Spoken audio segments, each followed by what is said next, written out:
14 should be good, maybe. Let's see. Get rid of the banner now. Getting rid of this. That's me. That's a mini me. Yep, there we go. Cap's a little bit weird today. Hey, y'all. No way. Tammy, as always. Hey, Tammy, how's it going?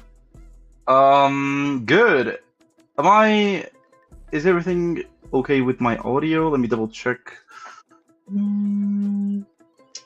Should be blah blah blah. Yeah, should be good.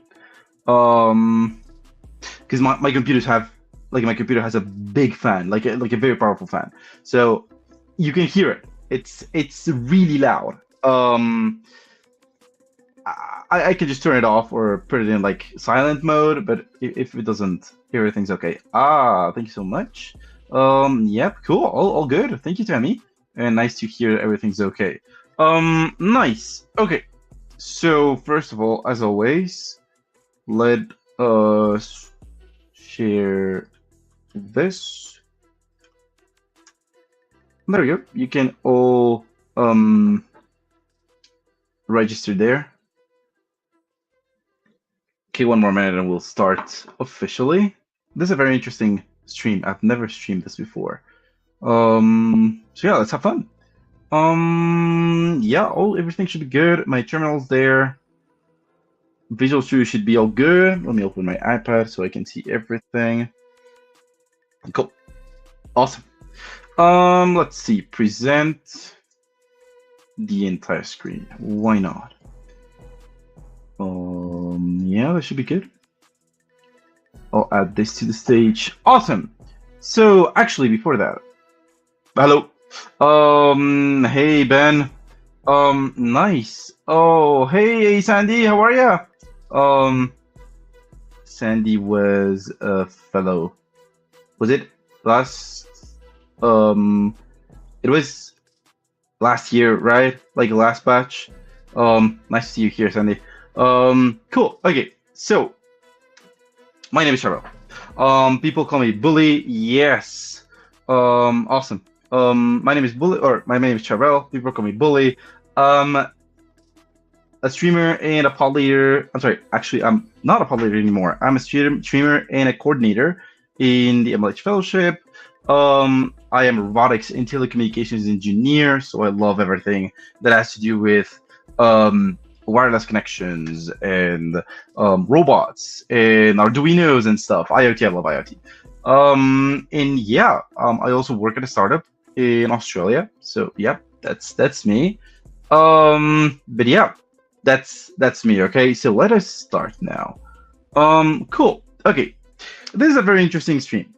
This stream is all about PE, or production engineering, or some people like to call it site reliability engineering. Okay, why are we streaming about this? Sure, I can share my LinkedIn. Maybe after the just ending the stream, just remind me, okay, Ben? But yeah, okay.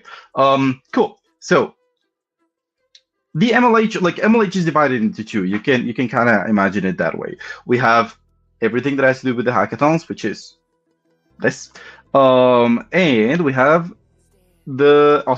and we have all of the fellowships. Okay, we have fellowships with Solana. We have fellowships with Midnight, which is another crypto. We have the open source fellowship, and we have PE or SRE fellowship, which is this one right here. The one that sponsors this fellowship is Meta. Okay, the goal of this is it's very interesting. Never knew anything about it. Yeah, you can actually apply to me if you want to. You're still on time, so just DM me if you have some questions and I can help. Cool. Okay. So Meta sponsors the track. Okay. It's a 12-week fellowship that the pod leaders and myself and Amanda and Alex work with you for you to learn everything about PE, and hopefully when you apply to Meta, you'll be or like ideally you should be an intern for next year. Okay, that's what ideally happens. Okay, so that's the PE fellowship. Okay, really cool. I really loved it. I was a PE fellow back in 20, I think it was 2020. Um, I learned lots of things. Okay, lots of things that I actually use. I learned it. I've never gotten the chance to be an intern at Meta. But yeah, c'est la vie, right? Sometimes it happens. But yeah, I'm not mad about it. It just happens. But yeah, let's start. Okay, cool. What does production engineers do? Okay, so let's say that we have, or PEs are not usual software engineers. Okay, when you're a production engineer, what your task is to make sure that the server doesn't go down, the server stays alive, and when there's updates, it's you that have, or like you and your team have to make sure that it doesn't destabilize anything. Okay, so it's not only programming like an app, is actually taking care of your databases, your servers, everything that lives in a server, like the whole computer that Meta runs on top of. You or the production engineers keep that alive. Okay. No, it's oh, that's a good question. It's in summer. Okay, it's always in summer, the PE fellowship. So the like you can apply. The applications are open until I think it's or will open. I think it opens in March, in April, May. Maybe applications close in May. Okay, so you're still on time. You can look for MLH Fellowship on the internet, and you should see the like the application there. Do participants get any swag or goodies today? I don't know. You should ask that on Discord. I'm not sure. Ask Ryan. Okay, cool. So PE should be reactive. Okay, things don't always turn out perfectly. Okay, you can push some code and it breaks something. Okay, so no worries when that happens. You just have to fix it, because every minute that passes without the server on is money that Meta is losing. Okay, proactive monitoring and observability, PEs, and you'll see later in this stream that they have to take care of and monitor everything that they can. Okay. Hello. Nice to hear, Karime. If you wanna apply to the MLH fellowship, just let me know. Cool. Automated and reliable deployment. Whenever a new version of the app, whatever app it is, launches, PEs have to make sure that it doesn't destroy anything. Okay, it involves a lot. Okay, it's not just pushing code to main and it's on. They have to do lots of testing too. Okay, it is here from managing incidents to building resilient systems and automating releases. Okay, cool. The next slide and the last slide is, why does this exist?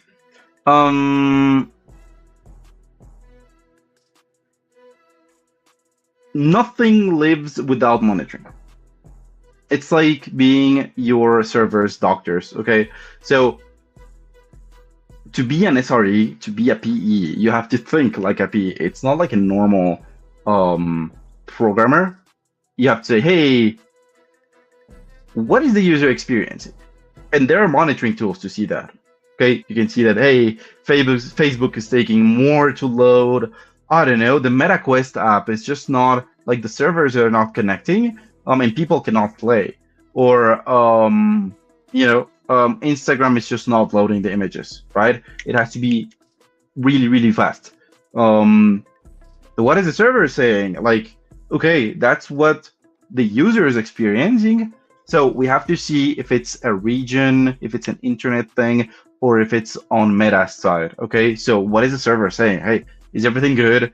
Is something wrong? And if so, where? What's the issue? Basically, that's what they're looking for. What's the issue? And what can we do? Right? I mean, you have to solve it. Now, the solutions are not straightforward. The solutions are tricky. Okay, again, you're like a doctor, so it can be anything.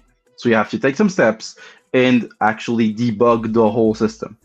Okay, so that's everything for this. Let me, ooh, not bad, not bad, not bad. This here. Okay, cool. So when you're a production engineer, there we go, that should be it. When you're a production engineer, you don't use your computer to run the code. Okay, it's not run locally. Everything's on cloud. Okay, in the MLH Fellowship, what we do is we don't have access to meta servers, of course, but we simulate that with the DigitalOcean droplets. Okay, so each fellow has its own droplet, and they'll connect from their home to that droplet and work on that. Okay, the way we do it is through SSH. Okay, SSH stands for Secure Shell, which is a secure connection between two parties. Okay, we need a key. Okay, I do have my key. I won't show you how I set up DigitalOcean, but you'll see, like you'll be able to run most of the code. Some of the other codes is just for me to show what PEs do. Okay, SSH, and then I'll go to my IP, which is here. So if you try to connect to this, you won't be able to. Okay, don't try because you don't have the key. Okay, cool. Now you can see that now it says root CentOS and then the name. Okay, Meta uses CentOS as their operating system. Okay, which is Linux distro. Cool. So it works as Linux. Like I could do who am I, root, you know, a bunch of stuff. Okay, it's Linux basically. Okay, cool. Now, what do I mean by monitoring? Like, okay, what happens? Like, how does this look? Is it really difficult to do? This should be I hit a program that's running. Okay, and it's making my whole computer slow. Okay, like the whole DigitalOcean droplet is slow because of that thing. Okay, should be running. Yeah, it's not running. Okay, my bad. Oh. Should be running. And okay, well, okay, let's just run it together. The idea was for it to run in the background, and you'll help me debug. But let's just do it the other way. Maybe I should zoom in. Is that good? Yeah. Okay. So ls stands for list. Okay. I list the directory and I can find, hey, I have a PE stream here. So cd, which is change directory, PE stream. And then I have something called load web app. Okay, it's a shell script that I created. So I just run it, /load web app. Cool. Now you see it's running. Okay, I'll just open a new terminal. There we go. And then SSH again. Cool. Now, if I type who am I again, everything's good. This is running. How can we monitor this? We can use top, for example. And you can see that we have some things running here. Something's using 13%. Something is using 2%. Something is using 1.3% of my CPU. And memory, this is using 15%. This is 1.5%. Okay, so what does this mean? It means, hey, I'm having lots of processes. Let's just use another tool called htop now, which is more visual. And you can see that something is actually using lots of memory and CPU. See that? It just kind of spikes. Okay. See that? Yeah, I'm getting, yep, there you go again. Yep, what is that? Like, can someone looking at this tell me what do you think it is? Like, we can see, hey, for example, what's using my CPU in this case? If I click here, I can see that htop is using it. It's something to do with PM or Grafana. It's like, so yeah, it's like Grafana, but it's embedded in Linux. Okay, it's not. I'm not opening this to the public. This is only for my computer. It's a tool called htop, but yeah, it's a monitoring tool. Yeah. Okay. in memory, for example, we have something that's using 15.5%, and we can see it's net data. Okay, and it is an easy thing, right? Like we know what it is. We can see here that it's a PI, certain PID. We can kill this PID, and that's it. It's a simple fix. That's what PEs do, but 100, 1,000 times more complicated. Okay, because it's not a digital ocean droplet. It's a complete system. Okay, where if you were to kill a PID, it's probably, I don't know, you just shut down the entire Facebook server for, I don't know, for the US, and you don't have to do that, right? Like don't do it. So yeah, this is what they do. Okay, nice. So I see some spies here which are weird. Cool. That's monitoring. Okay, let's just control C this. Cool. So let me just undo this, because if not, it'll just lag everything up. There we go. Okay, so we have some stuff that we can work on. Okay, you can work with this or do this with me. Okay, the testing, you'll be able to test with me. Yes. Okay, so you can follow the code that I'll write now, and I'll let you know when you can't. Okay, because you'll need Linux. Okay, and I won't have you set up Linux just for this. Okay, cool. So GitHub, opening GitHub. If you go to my GitHub, you'll find this repo right here, which I'll share. You have data 2026, but don't go into main, go into PE stream branch. Okay, this branch, and open data 2026, and, or basically, yeah, grab these two. Okay, I have them already in my droplet. So ls, yep, PE stream. This, there we go. CD web app. Okay, cool. So this is the link for you to follow. Okay, again, don't forget to change the branch. There's a branch. Okay, cool, nice. So if you don't change the branch, you'll find that in main we have this directory, and data has these two. Okay, we'll create them together, so don't spoil it up. Okay, cool. So doing it in a terminal is not easy. Okay, so for example, if I want to write something in pytest ini, I'll do vim pytest ini, and voila, right? Like I can write stuff here like hey, okay, but it's zero intuitive. Okay, what we do is go to Visual Studio Code and then open up. Okay, wait a minute. Let me just get rid of this. Cool. So open Visual Studio Code, and then what I'll do is I'll click here. I'll connect to a host and then connect to my IP. Okay. Again, you cannot do this just because you don't have the key. Okay, you can do this in your computer, but I'm connecting as a PE would. Okay, this is what they do. They have Visual Studio connected. Okay, cool. Now I can open a folder and say, hey, I want to open PE. Okay, let it load. PE stream, open folder. I said PE stream. Cool. Maybe zoom in a bit. There we go. Let it connect. Cool. Okay, so we have this, right? That we can actually see. It's the same CDP stream. You can see load web app, source file, and web app are here. Okay, cool. So I'll get rid of. Do we have them here? Yeah, I'll get rid of this. And I'll get rid of this. Cool. Okay, nice. So, God's writing Vim. No. God's writing Nano. I don't use Nano. Nano is horrible. It's horrible. Okay. I would say demigods right in Vim. Yeah, if you have the patience to use Vim, good for you. If not, then just Visual Studio should do the trick.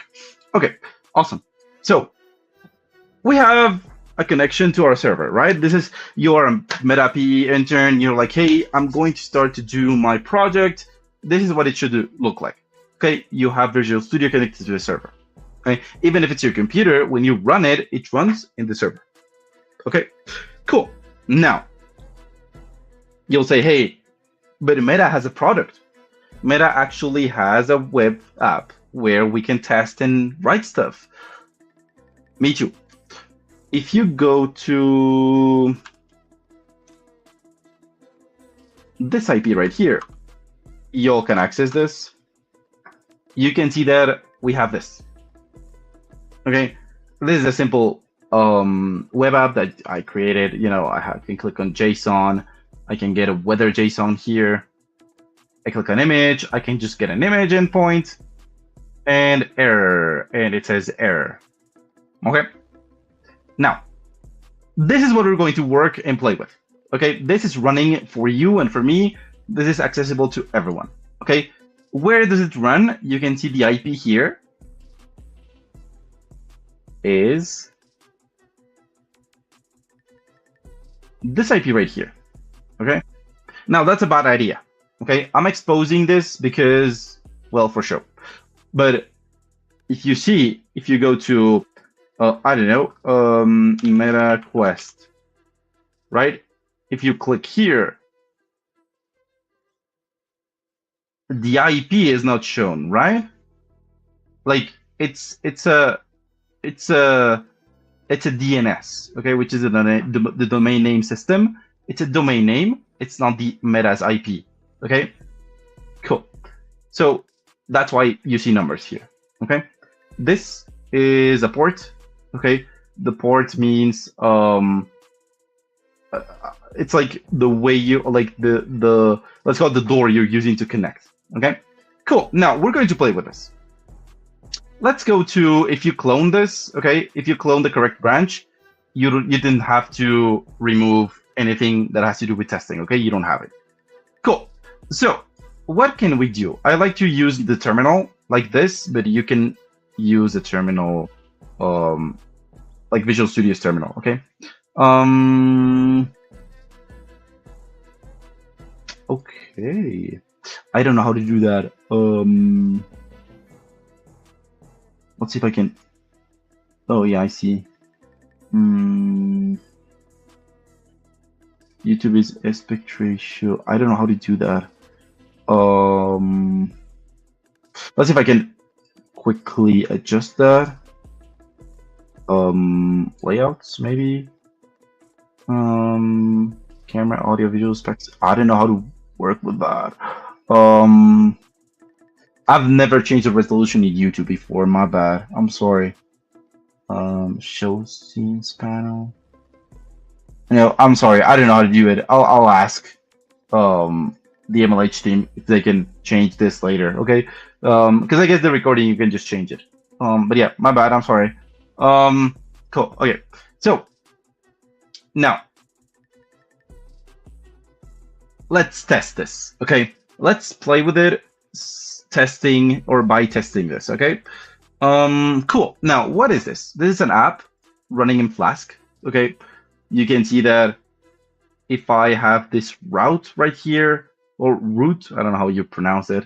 The root is not shown, but if I add it, it's this page.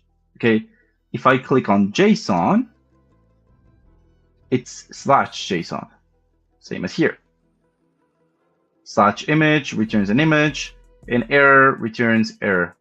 Okay, cool, awesome. So, what should we do? Okay, let me do this real quick. Yeah, that should do it. Okay, cool. So the app works fine. Okay, question. If I had to apply for this fellowship, what would differentiate me from other candidates? Like, what is expected from the candidates? Okay, that's a good question. While we code, I'll answer that question. Before answering, I'll just leave it there. Let's create a new folder called tests. Cool. Inside of tests, we're going to create something called, oh, by the way, if you're running this, no, it freezes. I don't know what it does that. DigitalOcean is weird sometimes. Okay, come on. There we go. Can you see it? Yeah, okay. If you want to run this, okay, first, you have to create an environment. If it's Windows, you do pi-m-v-n-v-env like this. When that's created, if you're in Mac, what you have to do is, I think it's Python 3 in Mac, -m-v-n-v-env like this. Okay. When you have that ready, if you're in Windows, you do env/scripts/activate, and it'll activate. Okay. And if you're in Mac or Linux, you do source env bin activate. Okay. You can see an env here. And now I'll do pip install -r -r. I said r requirements.txt.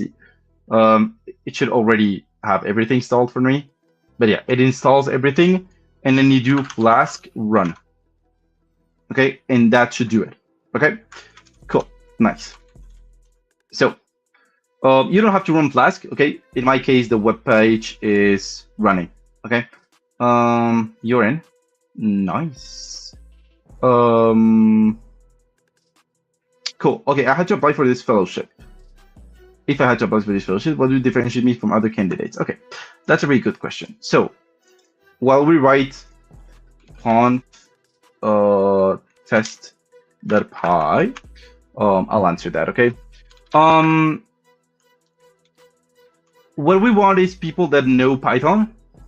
Okay, people that you don't have to know Linux. It's a plus. Okay, but you don't have to. We teach Linux from scratch. Okay, and basically what we're looking for the most is people who love to code.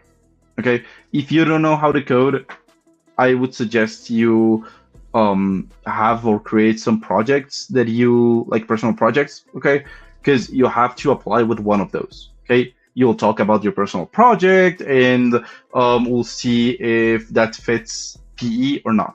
Okay, let's say that you have all of the technical skills. You need a lot of enthusiasm and curiosity. Okay, because that's what PEs do. Okay,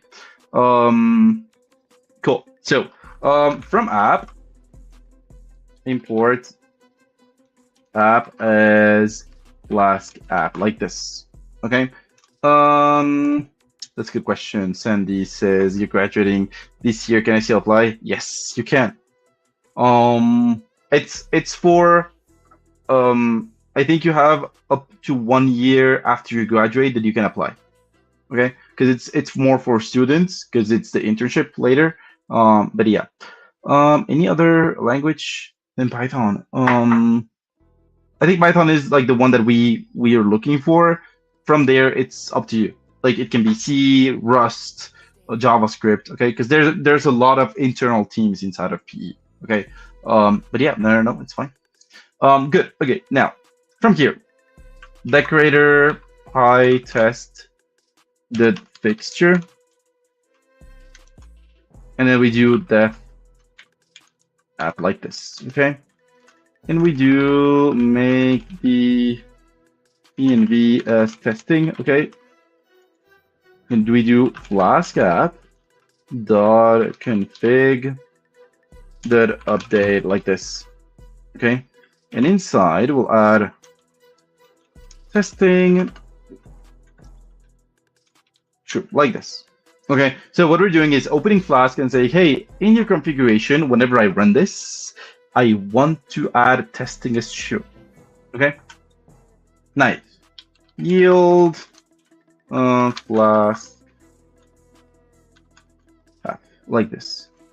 Okay, cool. Now we yielded the Flask app that we imported, so it's already in testing mode. Okay, now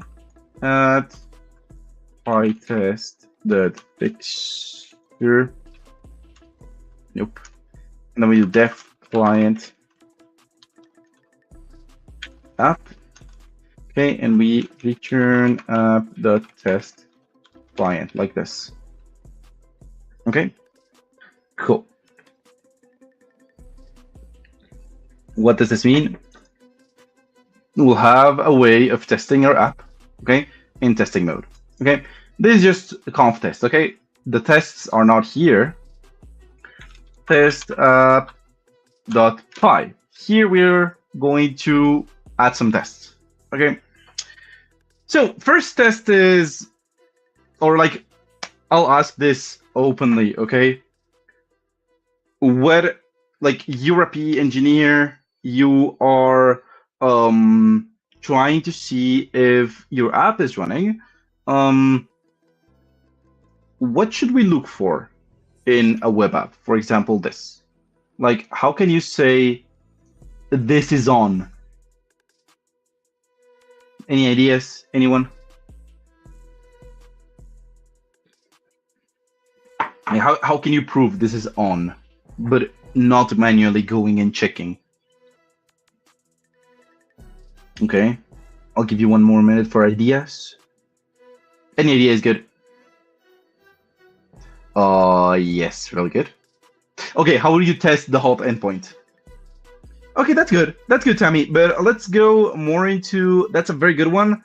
But let's just go more into the like the web part, and then we'll go to logs and CPU, which is good. Okay. Curly. Yeah, good. Really good. Really good. Okay, so all of these 3 are good answers. Okay. The health endpoint, which I don't have it, bad practice of myself, is an endpoint that we have here called health or healthy sometimes. It doesn't exist, okay, because I didn't program it like that. But what we do is call or curl the app and say, hey, hello, are you alive? If you are, what was this? It was the HTTP response codes. You can check them here, okay? Which I'll share with you. DevTools as well. Yes, exactly. You can see here in HTTP response codes. Information is all hundreds. Success is 200s. Redirection 300s. Client error 400, which is, it's not error on our side, it's on your side, and 500 is server side. Okay, if you see, error actually returns. Can we see this? Error returns 500. See that? Can I zoom in this? Yeah, there we go. Can you all see this? Internal server error, and it's a 500. Okay, cool, awesome. So that's the HTTP response codes. So we can say, you, web page, are you listening to me? If so, if web page says yes, we should expect something in the realms of 200s. Okay.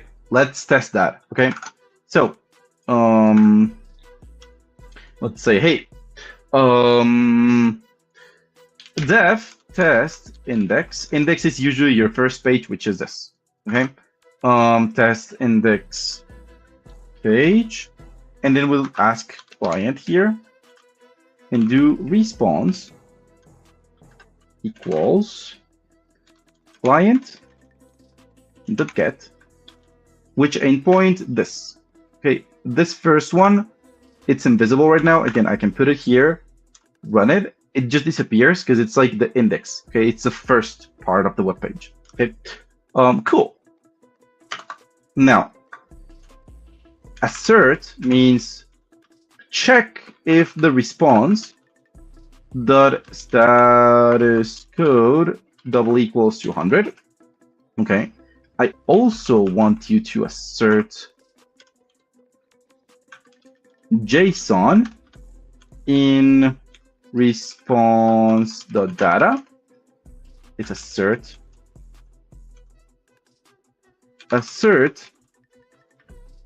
that image or button image is in response the data, and assert the error in response the data, like this. Okay. Now we're checking, hey, is the page on? If so, do we have the buttons that we have to see, JSON, image, and error? Yes or no? Okay, cool. Now, def test error page. Okay, we have to test each page. Okay, so we do response, the same thing,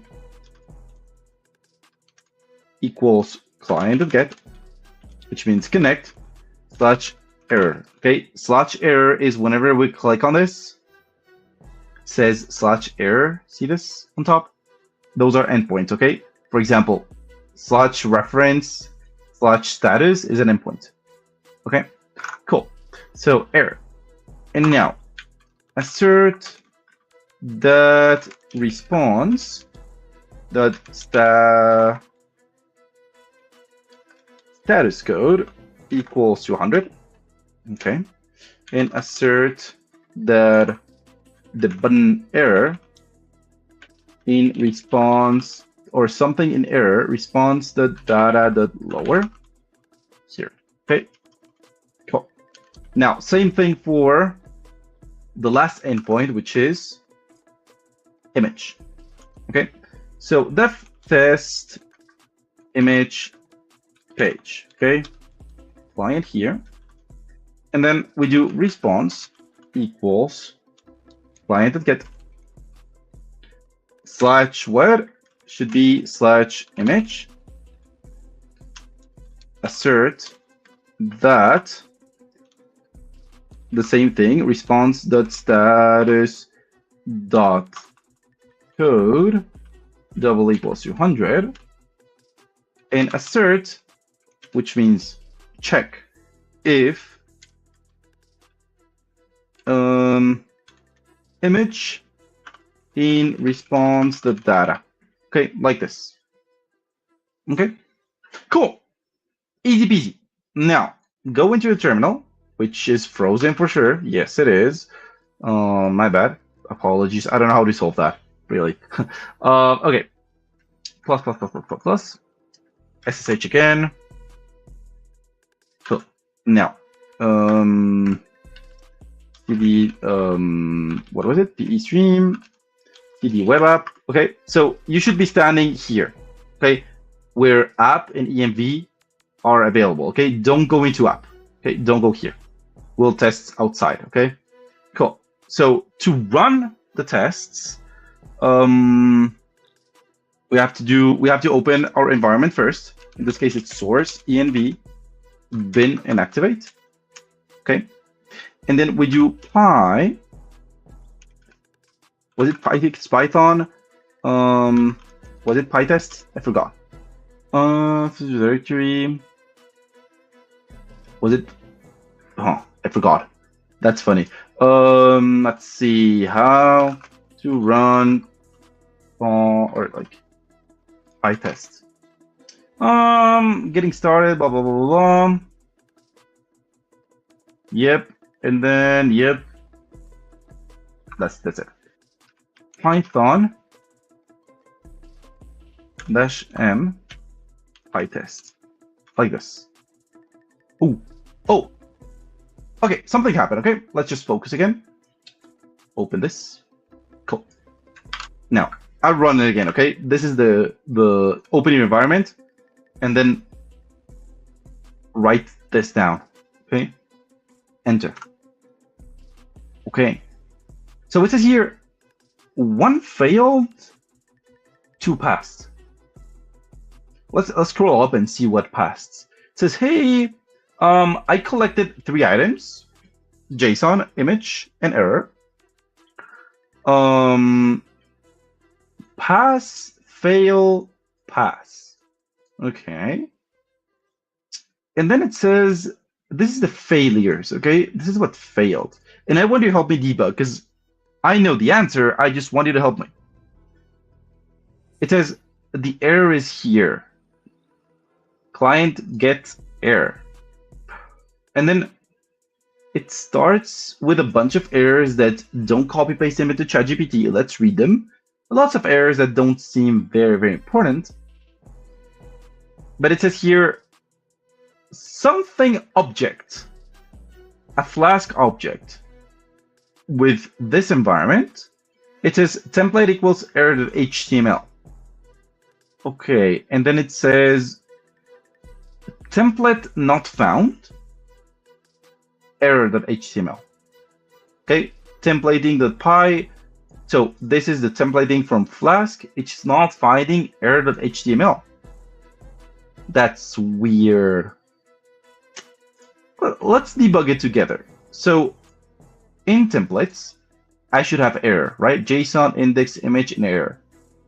And in it, it says route index, it's good. Route JSON, HTML, which is good for JSON. Image should route image. And error should route error. Where do you think the error is? Observe, okay? Observe everything that I just opened. I feel like Mr. Beast right now. It's like the challenge. Where do you think the error is? I'm looking at it, by the way. So let's remember what the error says. It says, I'm not finding error HTML, even though in my templates, I have my templates and I have error.html here. I'll give you 1 minute. Let's see if you can find it in 1 minute. And like these things really happen. Okay, like these errors really happen. So it's a usual thing. That's why we have testing. Okay, that's why they have testing. Okay, 1 minute has passed. You can see that error HTML actually has one R only. See that?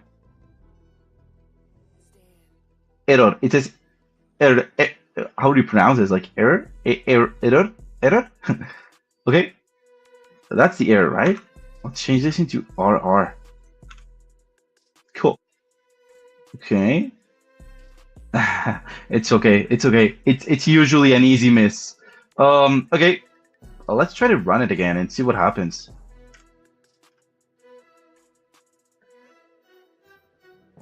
See that? Now it passes.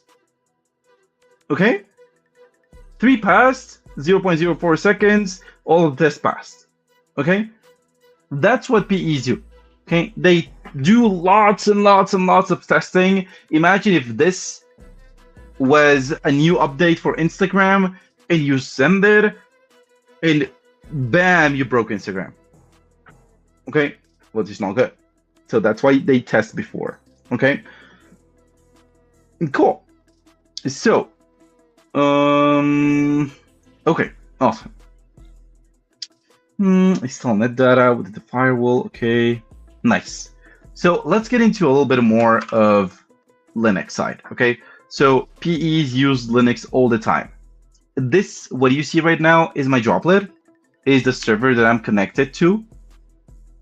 This is what they see.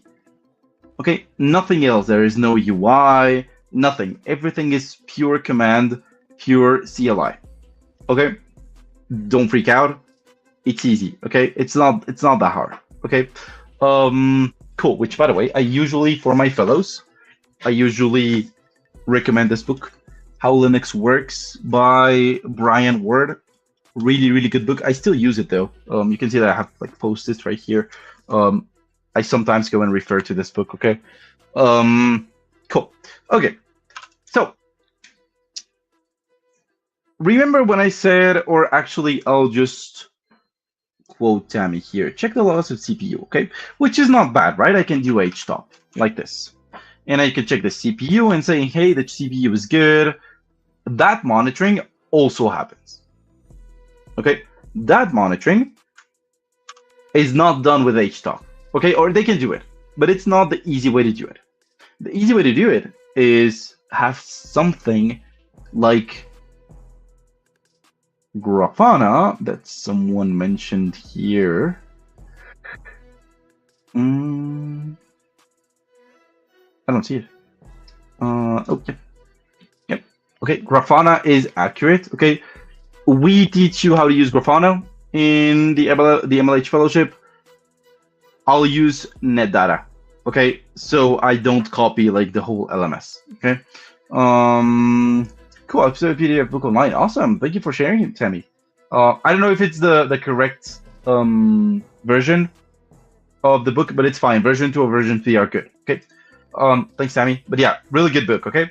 Awesome. So to install NetData, please don't do this in your computer. Okay. Don't do it. Okay. I don't want you installing NetData in your computer. You expose your computer to the outer world. If you are not monitoring, don't do it. Okay. Cool. So sudo dnf install -y epil release. Okay, it should be installed, but just in case, I'll double check it with you. Okay. How, like, what is the LMS? I just said or mentioned the LMS. The LMS is the learning module system. Okay, that's where you'll read about PE. That's where your modules will be and your tasks will be. Okay, so whenever your pod leader says or asks for you to do something like a task or something, then there we go. Then you'll refer to the LMS, and then you'll do your tasks there. Okay, every deliverable is there. You can read it. Okay, I cannot show it because it's, let's say that you have to sign the NDA first. But the MLH team works on it, Meta works on it, and both teams combined, we create the LMS. Okay, cool. So that's about the LMS that we use for PE. Okay, the DigitalOcean droplet is available for you if you are a fellow. Okay, it's available to you at all times. Okay, so you'll use it to host your app here. Okay, which by the way we'll also show you. Okay, so maybe a question that a lot of people ask is, hey, enable let's just know. Maybe I won't enable the firewall just in case. Yeah, okay. DNF install -y data. Okay, a lot of a question that a lot of people ask is, do I need to know a lot to be a PE fellow? The answer is no. Like, we don't expect you to know. Oh, my bad. We don't expect you to know about PE or SRE. It's not that we want you to know everything. Okay, which is not cool. Okay, we will teach you. We just need people that know how to program, especially Python. People that, you know, basically want to learn. Okay, I've been a pod leader for PE for like 3 years. I think this is my 4th year, and I've been a coordinator for like a year almost. So yeah, you'll find me there if you apply. Okay. Hey. Cool. Okay. So install NetData. Okay. Now, remember when I said the port? Okay. Ports is this. Okay. This number is a port. Okay. Now the port can tell you where to go. It's like a room in a hotel. Okay. It leads you to a room. Okay. Now, if I connect to my computer to this room right here, you'll find my web app. Okay. I want my networking and monitoring tool not to live here, because it's going to clash, right? And you won't be able to see, or my clients won't be able to see my product. Okay. So what I'll do is I'll just pick one port. Let's just pick 19,999 just because. Okay, so ss-tulpn, and I'll grep 19999. Okay, cool. We install metadata, and now it says, hey, I'm listening to 19999, and the one that's using it is netdata. Cool, right? Again, there's another one listening here. It's not localhost, is my IPv4 9999, and it's netdata. Okay, and you can see the PID here, which is the process. Okay, cool. Netdata is working. Okay, now what can we do?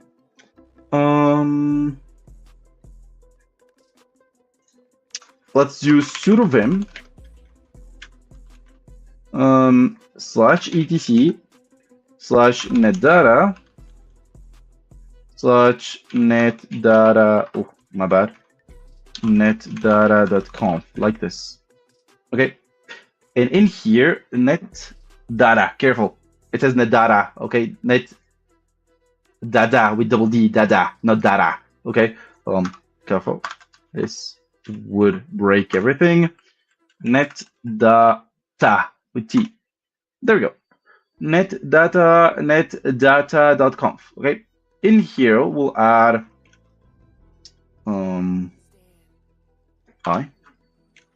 we'll add web. Okay. And then I'll bind this, which means I want you to listen to 127 dot bind to 127.0.0.1. Does anyone know what this means? Anyone? Any ideas? Okay. Nope. Okay, cool. Now, okay, an hour has passed. Localhost, great. It's localhost. That's really nice. That's the answer. Okay. By the way, yes, Ben, localhost. Okay, the Q&A with Amanda, it'll happen 15-20 minutes before we end the stream. Okay, so in 40 minutes. Okay, so I'm showing you what PEs do, and then you can ask Amanda, which is the head of the fellowship, boss, what this is all about. Okay, and yeah. Cool. Awesome. And yes, it's localhost. Okay, cool. So I'm saying, hey, Mr. Netdata, I want you to only appear in localhost, okay? WQ, and then I have to restart the service, okay? System CPL, restart netdata. Okay. Hope that works. Cool. It's restarted. And now we're supposed to look at this from the outside, right? 19999.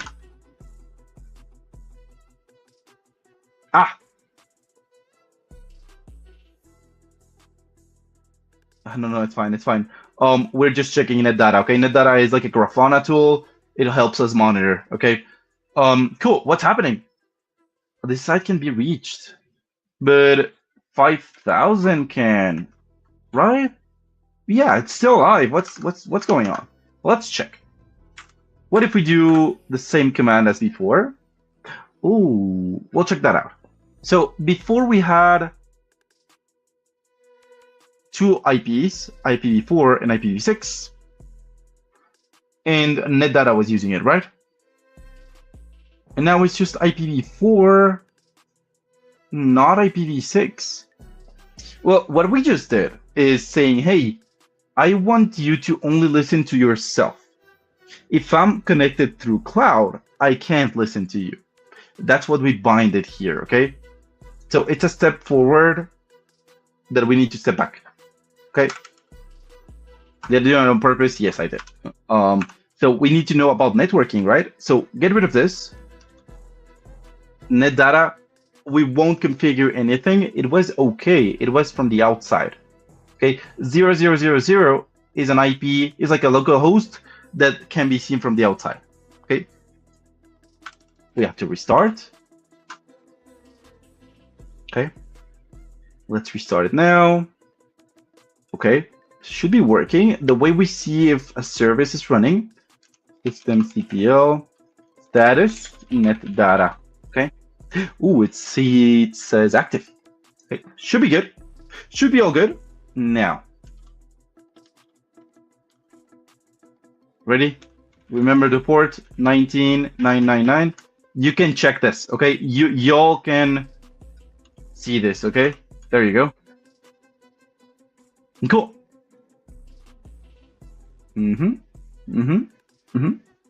Okay, nice. So I'll sign in, or yeah, click here, skip, and use dashboard anonymously. Okay. Da da da. Yeah, I know. Okay, cool. That's not data. Okay, and you can see here, people actually connected and used this. Okay, like if I connect to the Flask app from here, you'll see maybe something right here. See it? I think this was me. No, I think this is me right here. Okay. For example, what's happening here? The user, myself, was using 73% of RAM. Okay. You can see it here. I'm sorry, it's CPU. Okay. So Tammy was right also. Okay. We have to check the logs too, okay? And you can see that this tool allows us to use a lot of things, okay? This kind of looks what a PE looks to every day, okay? Now, they imagine that they have millions of, let's put it this way, millions of digital ocean droplets running at the same time. Okay, so 1 million running at the same time, you won't just go and click on them, right? You have to have tools to check that for you. Okay, that's what they do. Okay, cool. Now, does this work? I think we are 8 people watching now. So if all 8 can go and access this, just click on it, okay? Just open that web app. Let's see if we can see a little bit of RAM being used. Maybe? Or CPU? Or network inbound, maybe? Let's see if everyone did it. I5, I don't think it'll change anything. Yeah, I don't know if you did, okay? But we cannot see a huge difference. Like it doesn't look like that. Okay, it looks like a usual load, okay? Yep. Usual load. Here people just connected in 58. See that? Okay. We ran our test here, or maybe here. Yeah. Cool. Okay, everything seems fine. Now, let's break it. Okay, let's do something that looks like breaking this. Okay. Cool. So let's see. Where's my? Okay. Cool. Now. There is a command called AB. So AB, this is a AB comes from Apache. Okay, so it's an Apache tool -n. Let's do 10,000. Oh, let's start slow. Okay, let's do 100. 100 requests, 10 at a time. Okay, where? Here. Okay. Let's see what happens. So, y'all open this in your computers. We'll check this. Okay. I'll run it now. Can we see this a little bit more? CPU? No. It's good. You can see a little bit here of a little bit of load here. Can you see that? Just in this part right here. See that? But nothing like this, right? Let's imagine we're actually Facebook. Okay, so let's look for how many people connect to Facebook each second. Okay. New users? No, I don't want this. Logins? Ooh, 1 million logins occur every 60 seconds. Let's kind of mimic that. Let's see if we don't break anything. Okay. Said 1 million, right? 100. That's 1,000, 10,000, 100,000, a million at a time. Okay, so we can send this maybe 10,000 at a time. Let's do 100,000 at a time. Let's see how this reacts. Okay. Oh, wait a minute. What? Longest request.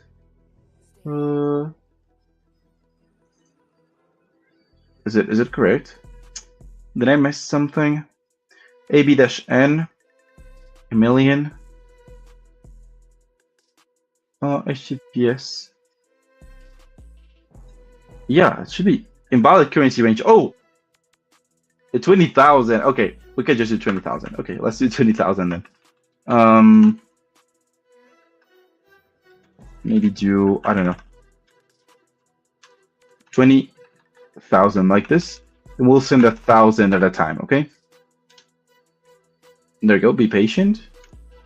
Can we see the difference here? Oh, we can? Can you see that? We can. And I don't know if you can see this, okay? But I just got in my email. Yep, another one there. It says raise to critical. System notifier connection tracker utilization. It means I'm using a whole lot. Okay, there we go. 20,000 requests. What happened to our system during that time? Okay. Load didn't go up. Clock's okay. Let's check memory. Where's memory? Memory. Oh, you can see this alerts. I used 100% of the socket. Okay. The CPU. Can you see this? vCPU, one version CPU, 100%. Okay. 11.98 cookies. That's a lot, at least for Q cookies in this system. Let's do more. I have an idea. Let's kind of break it. Nope. It's here. And then cdpe stream ls. Now I'll run /this file here. Okay. Now let's check htop here. There's something munching our CPU, which is sus file. Okay. Can we see it here? I think we can. I guess we can. Yep, there we go. CPU is at 100%. Okay, CPU is going to explode. You can see this is not going down. Does this load? It loads. Okay, let's get the JSON. Let's get the image. Okay, it barely works. Okay, now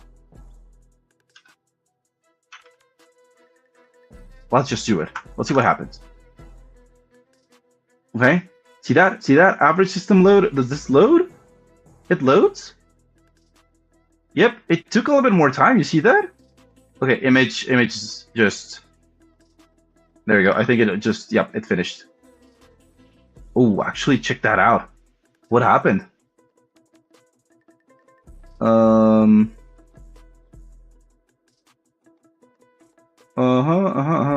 Check that out. Socket receiver, the connection was reset by peer. It means this. Yep. Oh, where is it? Let's do it again. Yep, there we go. Let's do it again. Let's see it here. Remember, sus file is running. We don't have CPU. What happens? It just takes a lot of time. See that? Just to send 2,000 requests. It doesn't do it.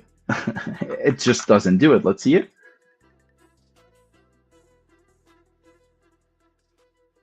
It's just crashed, right? Can we see it here? We don't have data anymore, even though the time is passing. See that? It's not even loading. Does it load for you? Can you all check? Alerts. Got an alert saying my CPU is using this much. I'm running out of RAM. Ooh. We just broke it. Okay, let's get rid of this. Let's get rid of this file. Okay. Let's do htop here. Cool. You see this? Now, let's use the PID now. We know that the CPU is being used at 100%. The PID is 3823315. Okay? 38, I'll just write it down. 3823315. Okay? That's the PID of sus file. Okay? So, if I do kill-9, which is send a kill, okay, I'll answer that question in a minute, okay? Kill-9, which is secterm, okay? And I'll do 3823315. Htop. Okay. CPU is good now. Good. Good. Nice. Now, reload this. This works again. Okay. No harm, no foul. This kind of works again. Can we send 1,000, 2,000 requests? 4,000 requests? Can we see it here? We can see it. CPU is again at top. CPU goes up. RAM goes up. It goes up again. Come on. We have an alert. It says, hey, we have a lot of overflows, a lot of cookies being used. What's going on? And it went down. Cool. See this? That was good. We don't have a lot of information from here. Okay, you can actually see it says empty data. Okay, now this happened once at Meta. Okay, actually we can check data here. Meta, crash. We can do. I think it was 2021.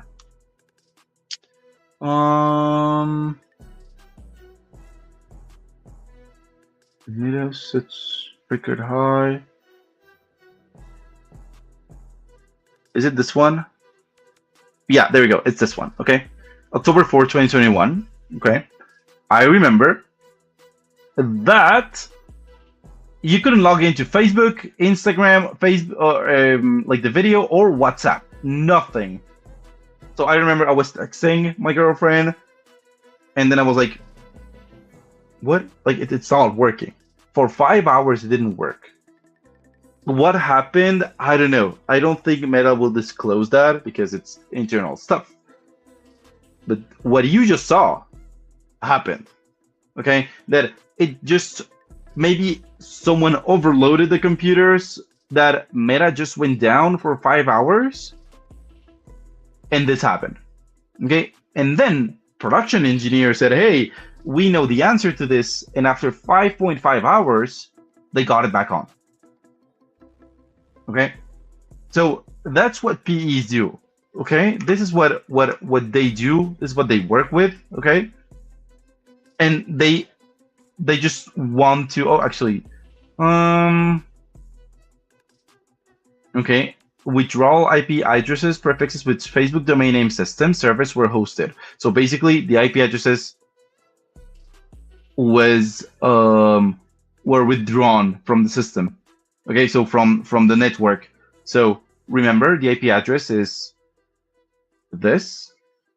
Okay, this IP address stopped existing for the internet for some time. Okay, and that's what happened. PE engineers are the ones that solve this. Okay, cool. Now let's put it here. It says, looking to learn backend dev by making an actual working website like CV website and websites for a desktop app that I'm working on without watching tutorial courses. Just me and an AI. Okay, basically, some vibe coding there. Already finished learning Python. Open this folder. Oh, awesome. Cool. Nice. Well, yeah, Python. So if you want a very strong app, I would suggest you use Flask as we did right here. For example, Flask. Okay, so in Flask, you can use Python to call the templates that are here, which is your HTMLs and your CSS. Okay. And that's the backend part of it. This is the front end, but the backend is pure Flask. Okay, so you can use Python. You can use pure Python to actually write the backend of it. And what I love about Python is that it's really it can talk to other languages like JavaScript, TypeScript, even Rust. Okay, so you can connect all of those tools into Flask, and your app will run. Okay, so that's what I recommend you to use. Okay, but yeah, great job.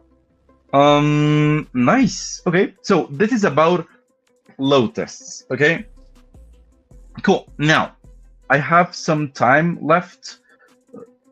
Cool. So yeah, sure. Thank you. Cool.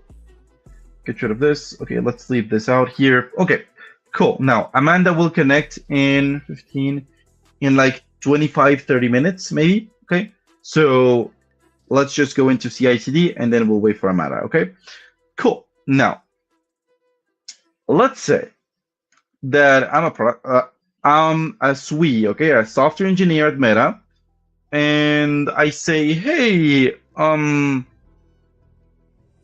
here are the tests, okay, the tests that we just wrote, and I want you to test the app regularly. Ideally, each time we push something new. If you were to do that, okay, let's actually look for it. I don't know if there's an actual number. How many times do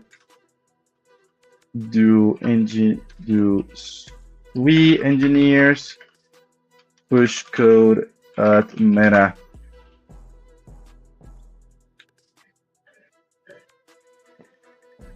Okay.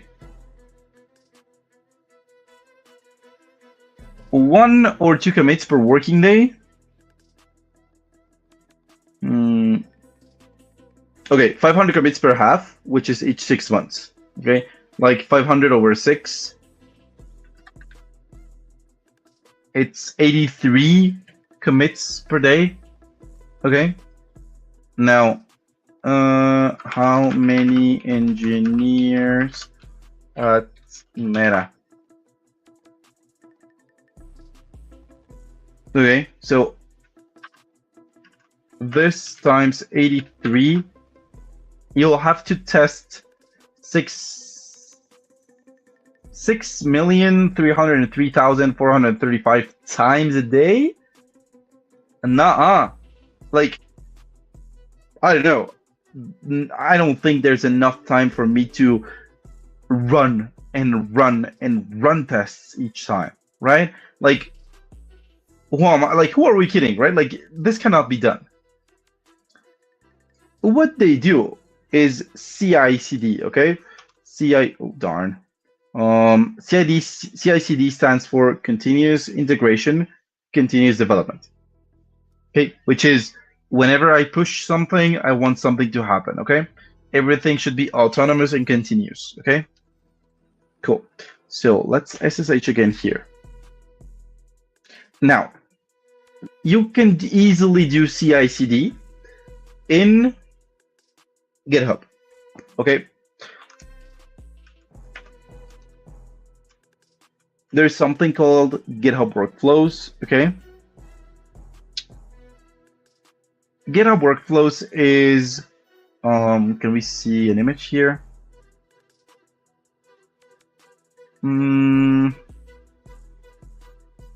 Is there a visual way to the workflows or not?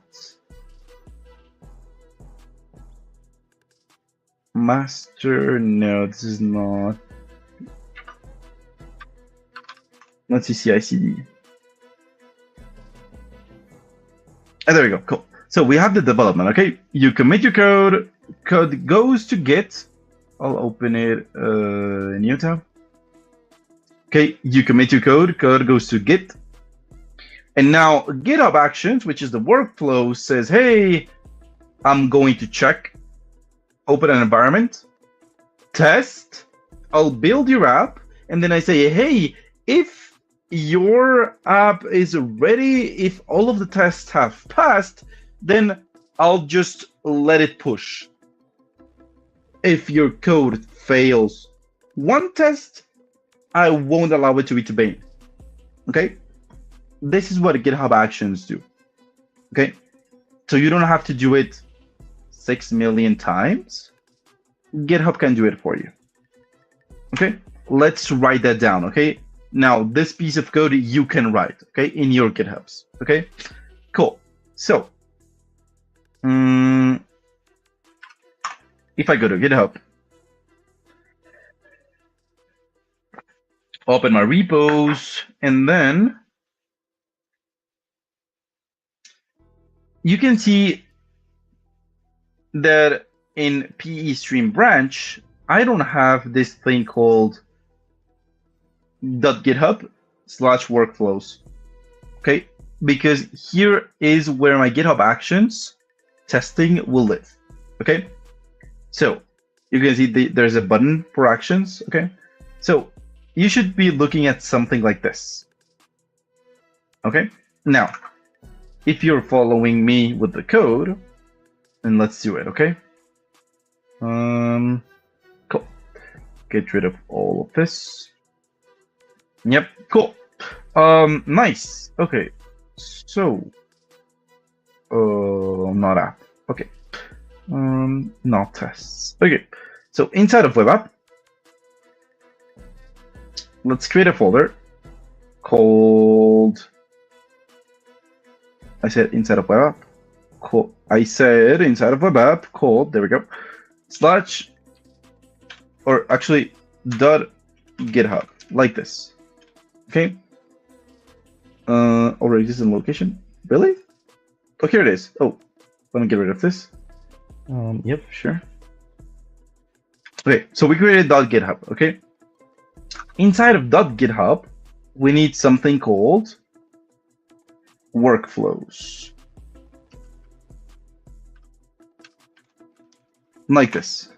So .github/workflows. Inside of this, let's create a YAML file, call it test.yml. Okay, voila. Okay, no, thank you. Cool. Now let me double check this with my cheat sheet. Is this okay? Let's see. Where was I? Yep, workflows. Okay, cool. Now, inside here, we need a name. The name of the workflow is going to be called run tests, like this. Okay. What does it work on or run on? Okay. We'll do it on push. Each time we push into main, like this. Okay, so each time code wants to go into main, and remember, your app is constantly retrieving main from GitHub. So if main breaks, your app breaks. Okay, you can have a bunch of branches that don't break, like are broken, which is fine. As long as main's intact, everything's good. Okay, so branches will listen to main, and each pull request done to main. Okay, so everything that has to do with main. So far, so good. Cool. Now, what do we need to do? We need a jobs part. Okay. inside of jobs, we have a test. Okay? For tests, where do we want this to run? We can have it running on Windows. We can have it running on no, it's fine. So it's fine. I'll do it in a second, okay? We can run it on Windows. We can run it on Mac OS. Let's just run. Run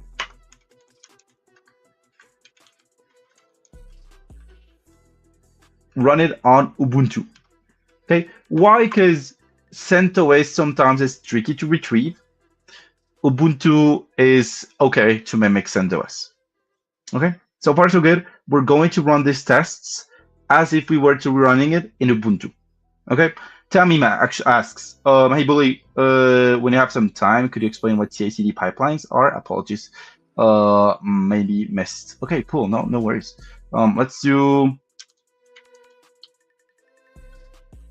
CI/CD pipelines here. Let's look for an image. I think an image speaks more than 1,000 words. There you go. This one looks good. Okay. See this? No, you don't see this. See this? Right here. Let's open this in a new tab. Okay. Cool. So you can see it's an infinite cycle. Okay. We start to we build. Okay. You can build anywhere. Okay. You build your code. You code. Okay, you can code in GitLab, in GitHub, in Jira. You build it, and then you test it. You release it. You deploy it. You operate it. You monitor it. You plan, and then you code again. Okay, that's the line that every engineer follows when it's a big tech company. Okay, they plan their code, code it, build it, they test it. If everything's okay, release it. Then it's deployed. They use Docker or Argo. You usually use Docker. Okay. They operate this with Docker and Kubernetes. They monitor it with Prometheus, Grafana, or Datadog in this case. And then again, when they monitor it, they are ready for a new plan, a new code, and new build. Okay. Now this has to be smooth. Okay. If you're stuck between testing and releasing because you're doing it manually, then it's bad for your business. Okay, that's why we're writing this job. Okay, yep. That's why we have this job, so it does it for us. Okay, cool. Let's just do it a little bit fast. Amanda will be here in 8-ish minutes. Okay, so let's send that on Discord just for us to have as many people as we can. Let's see. Hey. Yep, you're welcome. You are welcome, Tammy. Cool. Hey at Global Hack Week.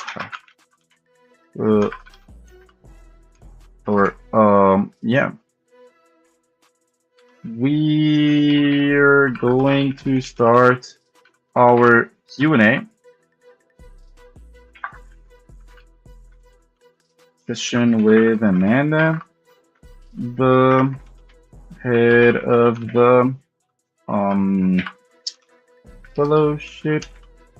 If you're interested in asking, if you're interested in the MLH PE fellowship this summer, join here, and then we just copy paste MLH TV. That should do the trick for more people. Cool. Okay, awesome. Let's just finish the job, and that should be it. Okay, cool. Runs on. Now, the name of this will be run tests. Okay, like this. Now, we need an environment.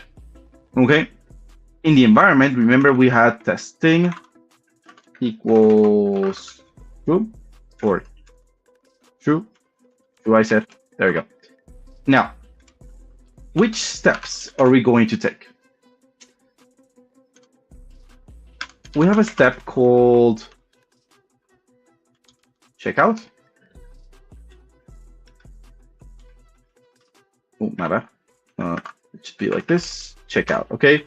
And now what does it do? It uses actions slash, yeah, I have to write some, I'm just writing, yeah, I just wanted people to know that Amanda is going to be here anytime now.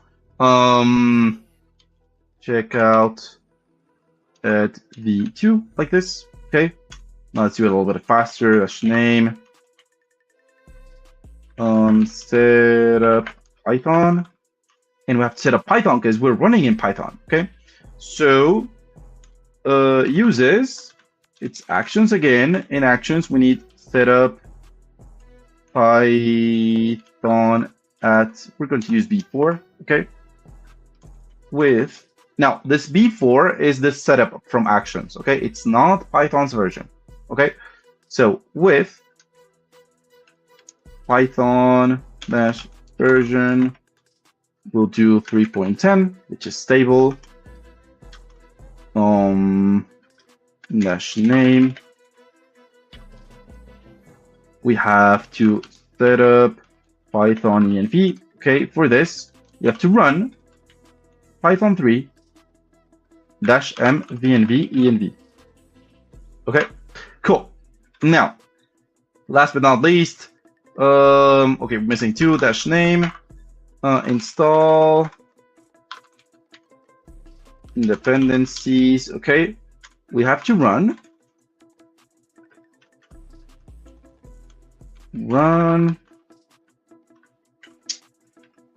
this for us to make it more readable. Python 3 dash m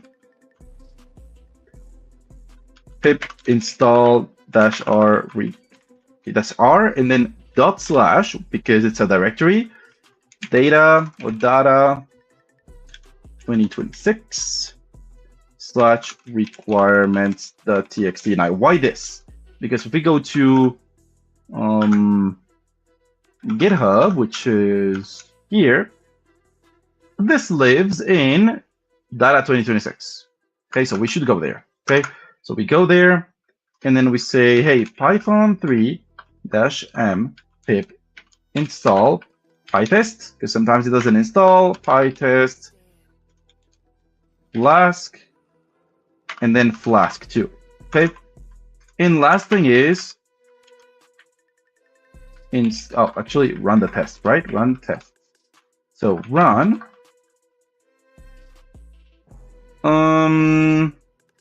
Python 3 dash m pytest data 2026 dash v. Okay, so this whole thing, you can find it in my GitHub, which is in the main, okay? Here in workflows, okay? You can find it here. Cool. Now, what happens if I go into the README and I add hi like this? So the YAML will be triggered using GitHub Actions whenever we push new code, right? Yes, check this out. I have a hi here, okay? Commit changes to the main branch. Okay, go to actions. See, it says here, running tests. Okay, checking out the repository, setting up Python VMV. What we did, it's collecting the whole thing. Check that out. It's doing it on its own. What? Oh, there we go. See that? Now, it says, hey, I'm running the tests, and the tests failed. It says error HTML. Remember what was the answer to this? The answer to this was, yep, you're right. In the 2026 app, it's called error, not error with double R. Yep, that's why the test didn't pass, but check that out. We're testing each time we push. Awesome. Now, for the more fun part, okay? Let's do it like this, okay? Yep, Tammy, it happens. It happens more than what you think, okay? Cool. So this is what PE is all about. The fellowship is what we try to teach you about PE for you to be a successful intern. Okay, I'm a pod leader. I'm also the program coordinator, but we have with us the head of the team, the one and only Amanda. Hello, everyone. Hello. How are ya? Good, good. Willie, how's the stream been going? I saw some really good questions seem to be coming Thank through. you. Can you hear me? Yeah. Everything's going really good. People are super active. We have We have Tammy. We have Ben. We have a lot of people that are anxious to ask. I think we have Sandy here too. So yeah, I don't think they have questions because they don't know maybe what to ask. So what is the PE MLH fellowship? Yeah, I can do a little riffing on the subject, and then as people have questions, please just drop them in the comments, and we'll go from there.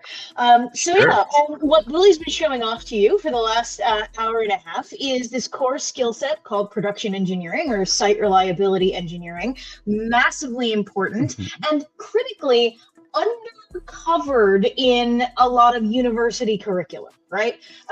Most people, certainly the people who go through our fellowship program, were not taught a lot of these concepts as they were learning to be software engineers. You're not necessarily taught reliability engineering or breaking something and making sure that it works, or building an observability dashboard so that your app is reliable under all kinds of circumstances. I see questions starting to come through. I will get to them in a moment.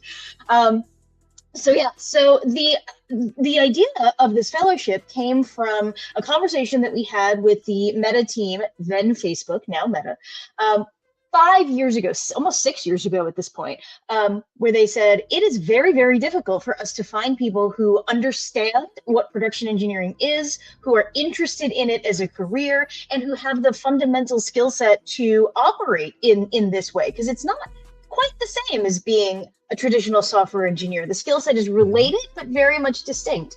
And we said, well, we have hundreds, thousands of people in our community who I'm sure would be interested in this. Let's work together. Let's put our powers together and create a program where someone can learn in 12 weeks the fundamentals of production engineering. It's not going to make you, the VP of production engineering at Google, but it'll get you pretty far in just 12 weeks. Plus, we will train them on how to pass a technical interview to be a production engineer. Some of the most common need-to-know facts of how to be a site reliability or production engineer. And we will cover as much as we can in that time. And then, therefore, folks will get a better opportunity to work. Is it just me, or is Amanda lagging a bit? Let me see if I can... Wait, okay, Tammy, you are my reference point. Did you hear Amanda lagging a bit? Yeah, because I think you're lagging a little bit. The audio is lagging too much, though. It's weird. Let me... You can still hear? Okay, Tammy can still hear. Okay. Let me try a few things. Give me a sec, folks. Yeah, for sure. Let's see. That looks good. Let me just close some things here. Okay. Ben can still hear.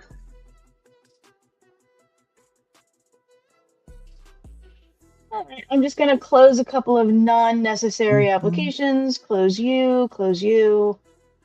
Yes. And close you. And close you, and see if that makes things a little bit better. I think it's better now, yeah. Okay, great. turns out you gotta kill all the extra apps or it's gonna freak out. But okay. So anyway, so yeah, that. Hopefully you guys got most of that. The fundamentals are, it's a 12-week program. It is open to anyone living, studying, or working in North America. North America, meaning United States, Canada, or Mexico. Last year, we actually ran a pod based in Europe. Sure. In Dublin, Ireland, which is the first time we ever ran this program outside of North America. We don't yet know if we're going to run a broader geography in 2026. But if this is something that you're really, really interested in, I would say it's not going to hurt to send in an application. The worst thing we can say is, sorry, we're not accepting seats in that geography or in that country. And then you're just in the same place that you were in now. But maybe if we have enough people express interest from different parts of the world, we can get more geographic spread for this program. So I saw a question come in about the geography of the program. What are some other questions that have come in? I can see here it says, can non-tech background people but know how to program in Python also participate in this fellowship? That's a really good question, and a good opportunity for me to talk about what it takes to get selected, right? So the short answer to your question is yes, but you need to prove you know how to program. That's the easy answer. The longer answer is, yes, the program is not exclusively for computer science majors or people who are looking to become software engineers necessarily. In fact, quite a few members of Meta's own production engineering team come from non-traditional training backgrounds, non-traditional technical education. So they're very interested in people who come from a quote-unquote non-tech background. The important thing, the key thing, is that bit that you reference in your question, avid code learner, which is how to program in Python. We're going to ask you that on your application, and we're going to ask you to prove it a little bit. We're going to ask you to submit a code sample of something that you have built in Python. You're not going to have to do any live coding or any algorithms or things like that, but we do need to see that you have built something with Python before and that you know your way around the language. And that's not just because we really, really love Python. That's because the curriculum in the program is written assuming you understand Python and assuming you can solve coding challenges and build things in that language. So if you can do that, fantastic. If you can't, you're not going to get very far in the curriculum. So the thing I always say to people is, show us what you have built. And when I say show us, I mean submit it as a code sample and make sure it is publicly available on your GitHub.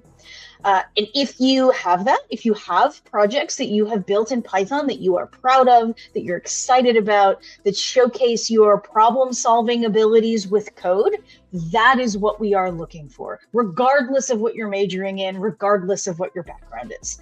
I hope that answers your question.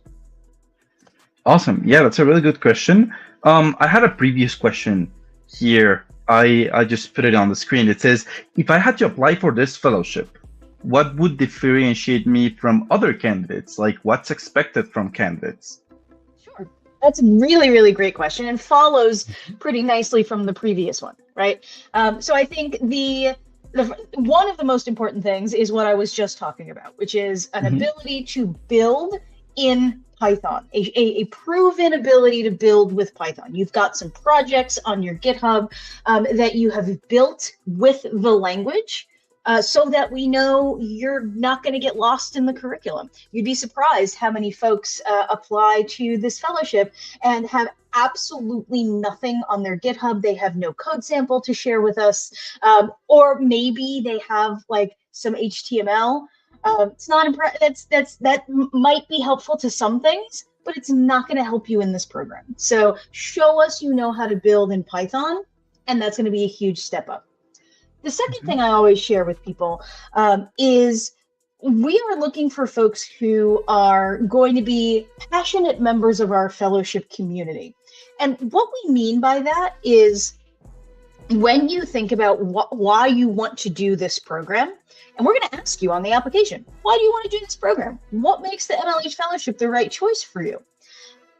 You can answer like, oh, well, I hear it'll help me get a job and I really want to get a job someday, which is fine and true, but it's not going to differentiate you from anybody else in the pipeline, nor does it say anything about what excites you specifically about this program, about being a fellow. There's 1,001 ways out there to get coding experience, to get software engineering experience, etc. Why are you personally excited about this program? Why is it the right fit for you?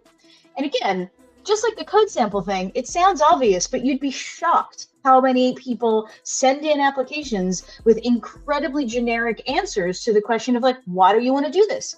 We ask, what made you decide to study engineering? It's like, well, I like to code. It's like, well, okay. So does everybody who's applying to this program. What do you like to code? What are you excited about?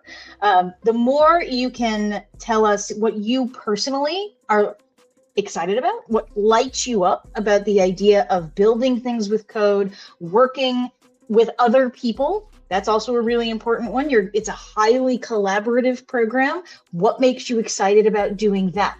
I remember a really, really good application I read once where it was totally about how this person was, they were a traditionally trained software engineer, but they didn't feel at all prepared to work with other people to solve code problems. They're like, I can solve bugs in my own code, but the minute I have to work with somebody else, I get completely confused and there's all these collisions and crashes and things like that. And that's a fantastic and unique reason to want to be an MLH fellow.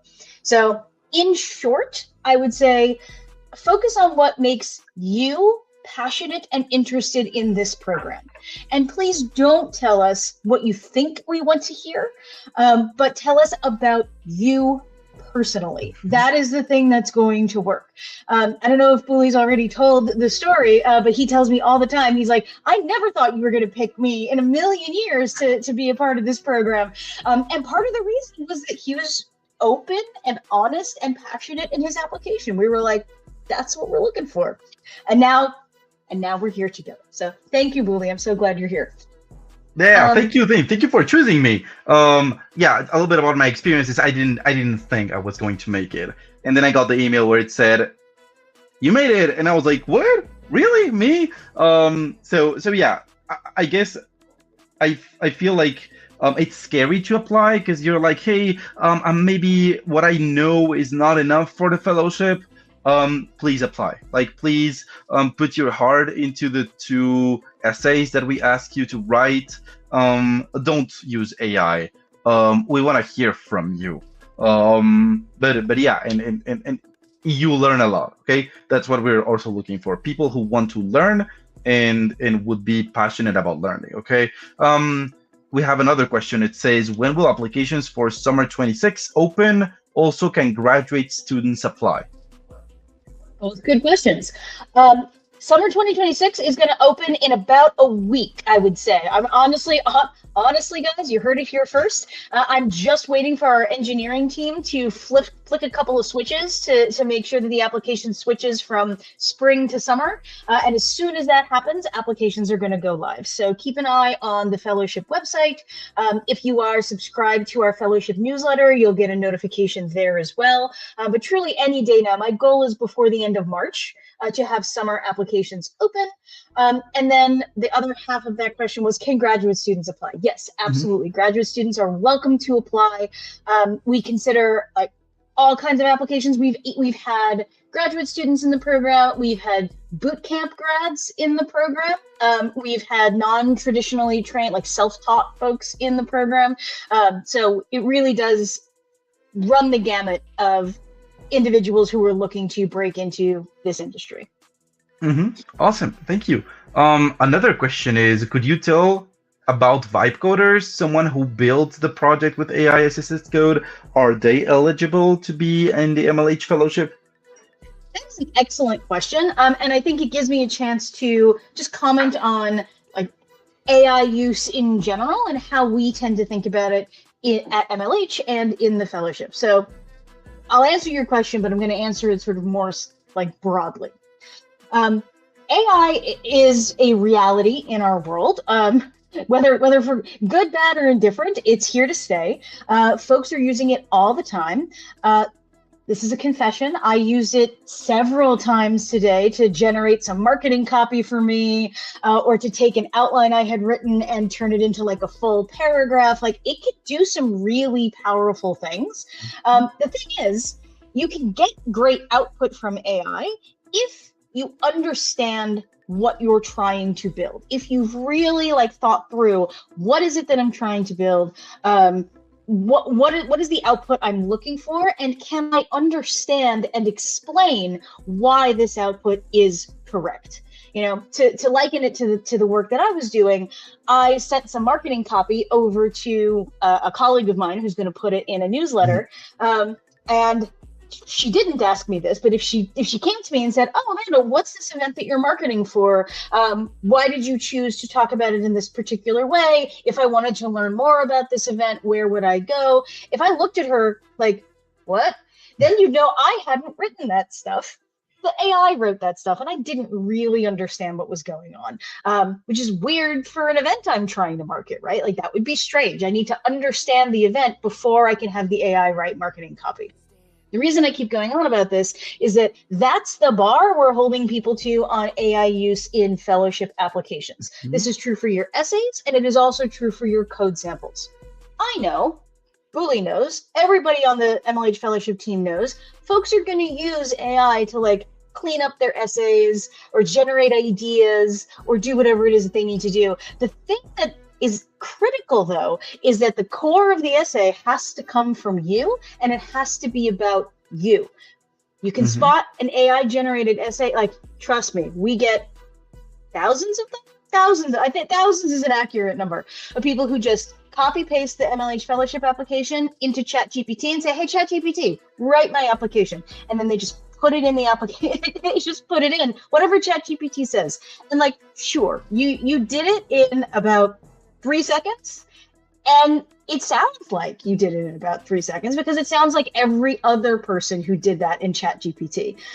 What I'm looking for in essays as well as in code samples is, if you used AI, you're open about it, you're honest about it, just like I was just now. Like, hey, I use AI to write my marketing copy, but you understand what it is that the AI generated for you. It is accurate to you as a person and the thing you were trying to build.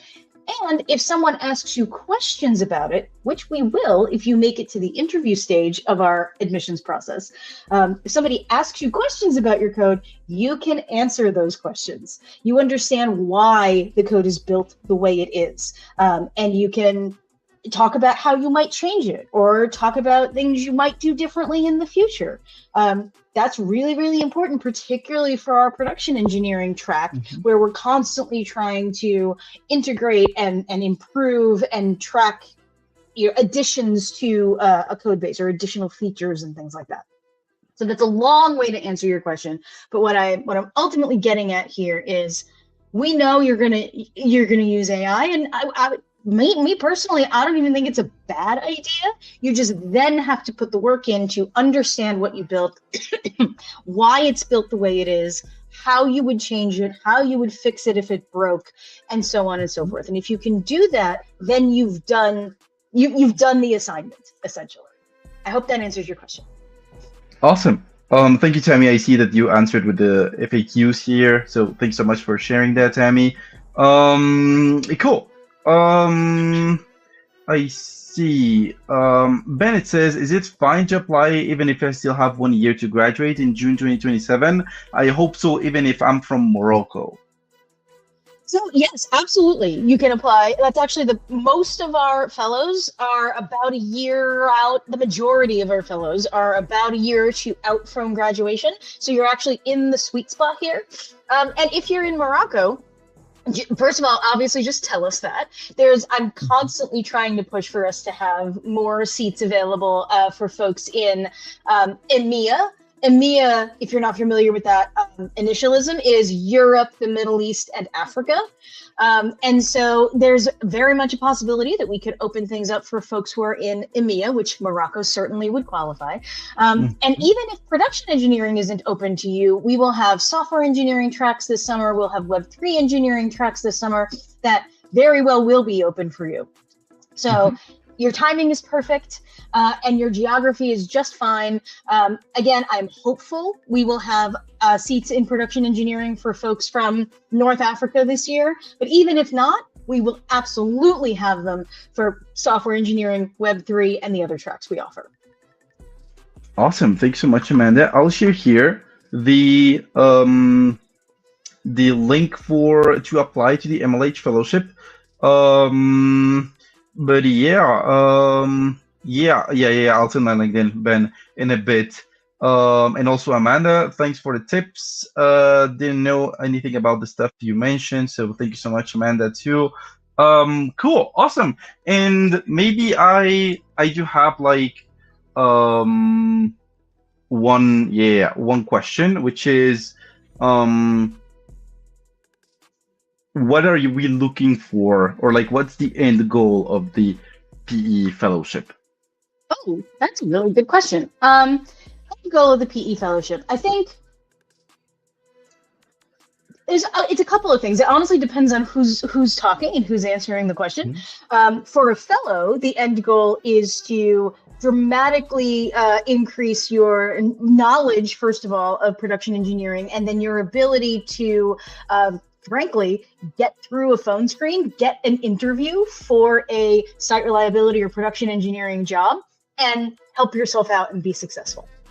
From Meta's perspective, or any company that's hosting this program, it's because they want to hire you. Which again, I want to. When folks are nervous to apply, I always like to flip that around on people and be like, this program wouldn't exist if we didn't want to find people. If we weren't sitting here next to our colleagues from Meta saying, gosh, we need some talented people for their production engineering team, and we feel like this is an incredible way to find them. So it's not like you're going to just come at us and we're going to be like, ugh, we don't want these people. We actively are seeking you out. So please apply. So that's the goal from Meta's perspective. And then from MLH's perspective, from my perspective, the goal is, as always, to provide multiple different pathways to being successful in a technical career. We heard from somebody earlier who's like, I'm not a traditional engineer, but can I do this? And honestly, that's exactly what we're trying to do. We're trying, as MLH, we're trying to create multiple pathways, because there's no one path that works for everyone to find their way into technology. So production engineering is simply one of many different paths that we have found that can successfully get you into that technical career that you're hoping for. Does that answer your question? Thanks, Amanda. Yes, it answers my question. Cool. And what about the production engineering hackathon? Oh, what about the production engineering hackathon? Have you talked about that at all in the stream? Nothing. Okay, excellent. So if what Bully has done for you all today has piqued your interest, or if hearing from me has piqued your interest in production engineering, but the fellowship sounds kind of scary, or you're like, I don't know, that feels like a really big commitment, may I introduce to you our production engineering hackathon, which is open for registration right now. The event is in about a month and a half. It's the first weekend in April. And this event is completely designed to be a production engineering crash course in a box, basically. We, Bully, myself, the rest of our production engineering team here at MLH, have taken the fundamentals of our production engineering curriculum and said, what if we just made a bunch of challenges that people could solve to start to learn a little bit more about what it takes to be a production engineer? And so this hackathon is going to be all about taking an existing application. We'll provide you with like a bare bones existing application, and you're going to do all the stuff that Bully was telling you about earlier. You're going to figure out reliability. Oh, shoot, it crashes when there's more than 20 users in it. How do I make it more reliable? You're going to build in observability tools.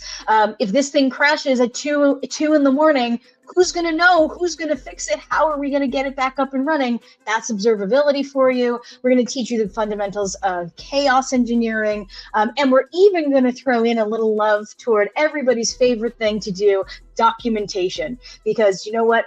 Production engineers live and die by is their documentation. When something breaks and you got to fix it fast, it better be documented, and that's going to be covered in this hackathon as well.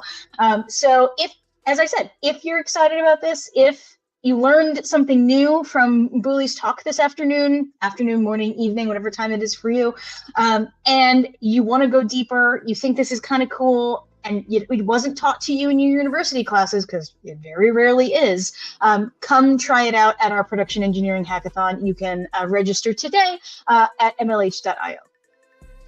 Awesome. Thanks, Amanda. I just sent the link there too. Cool. Okay. Maybe last question here. It says, could you suggest any good PE or fellowship resources other than MLH or its partners? Ooh, that's a really good question.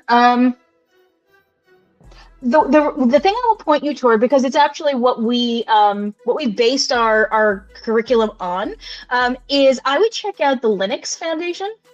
The Linux Foundation has an open source curriculum that covers the fundamentals of what they probably call site reliability engineering, but it is effectively production engineering, and it goes through the basics of how to keep a system up and running, how to set up a database, how to make sure everything is talking to itself in the right way, supporting all of the growth and scalability that you're looking for. So I absolutely would say check out. There's resources. Thank you for sharing, Booley. There's resources on site reliability engineering at Facebook. You can find similar resources at other big tech companies. I know Google has a massive site reliability team. But the place I would go that I think has the best resources for learners, if not MLH, is I would check out the Linux Foundation. Yep, here it is. I'm sending it now. Cool, awesome. Thanks, Amanda. Yes, that's the one. Thank you, Booley. Yes. Awesome. Awesome, cool. I think we're just right on time. Cool. Thank you, Amanda, for joining us today and for answering all of our questions. In case fellows have, in case viewers have more questions, can they reach out to you on Discord? Or Though I will admit I'm not the most responsive on Discord. I just don't use it all the time, so your question might not go answered. I would send your question to fellowship@mlh.io. Fellowship@mlh.io. Cool, awesome. So there we go. If you have more questions, then just send it to us and we'll reply as soon as possible, okay? Cool. Next stream is, hey, thank you, Tammy. Next stream is by Gabby. It's about data structures and algorithms in Python, 102 part 1. Okay, so please join Gabby in exactly probably 1 minute when you end the stream. And yeah, thank you so much, y'all, for watching. By the way, my LinkedIn, just quickly, because Ben asked for it. LinkedIn, there we go. Where am I? Come on. This is me. I said, there we go. That's me. Cool. Awesome. Thanks, Amanda. I'll be seeing you around. And thank you all for watching. Have a nice rest of Global Hack Week. And yeah, just reach out if you have any questions. Cheers, everybody. Bye-bye. Bye-bye.